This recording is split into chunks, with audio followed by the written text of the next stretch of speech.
Despite last month the Senate Republican caucus calling for a December special session, it appears it'll be January before that would happen. The governor and the speaker and I are all having very meaningful conversations about that. I think it's unlikely at this point that we come in the month of December.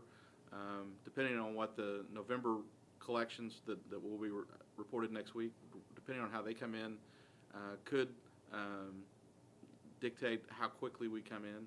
Senator Coffey says if further cuts are needed in the current budget, he hopes to give agencies plenty of time to make adjustments. I certainly believe it's raining. We're going to have to access part of the rainy day fund, but I also think we need to give these agencies as much time as possible to implement whatever additional cuts beyond the 5% they may have to implement. In the meantime, Senate and House committees continue to meet with agency heads to determine how future cuts will affect state services. These cutbacks will affect Oklahoma citizens, but I'm very impressed with the quality and the dedication of our agency heads. They've given a lot of thought in how to make the cuts to where it affects as few lives of Oklahomans as possible.